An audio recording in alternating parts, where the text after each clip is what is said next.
தேசிய குடற்புழு நீக்க மருந்து வழங்கும் தினத்தை முன்னிட்டு புதுக்கோட்டை ராணியார் அரசு மகளிர் மேல்நிலைப் பள்ளியில் பயிலும் மாணவிகளுக்கு மாவட்ட ஆட்சியர் குடற்புழு நீக்க மாத்திரை வழங்கினார். தேசிய குடற்புழு நீக்க மருந்து ஒவ்வொரு ஆண்டும் 2 சுற்றுகளாக நாடு முழுவதும் கடைபிடிக்கப்படுகிறது. கடந்த பிப்ரவரி மாதம் 9ஆம் தேதி மற்றும் 16ஆம் தேதி அன்று நடைபெற்ற முதல் சுற்றில் 1 வயது முதல் 19 வயது உடைய 5,04,840 குழந்தைகளுக்கும் 20 மற்றும் 30 வயது உடைய 1,32,271 மகளிர்களுக்கும் குடற்புழு நீக்க மாத்திரை வழங்கப்பட்டுள்ளது. 2024ஆம் ஆண்டிற்கான 2வது சுற்று தமிழ்நாடு முழுவதும் தேசிய குடற்புழு நீக்க மாத்திரையை வழங்கும் நாள் இன்று கடைபிடிக்கப்படுகிறது.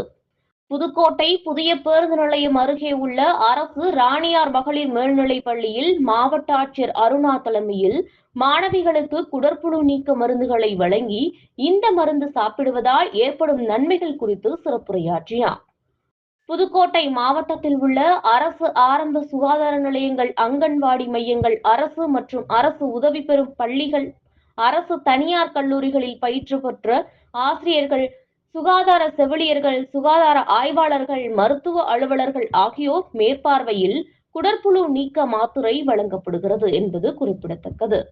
இந்த நிகழ்வில் மாநகராட்சி கமிஷனர் நாராயணன், பொது சுகாதார அலுவலர்கள், மருத்துவர்கள் ராம் கணேஷ், நமச்சிவாயம், முதன்மை கல்வி அலுவலர் சண்முகம், தாசில்தார் பரணி மற்றும் தலைமை ஆசிரியர்கள் ஆகியோர் கலந்து கொண்டனர். புதுக்கோட்டை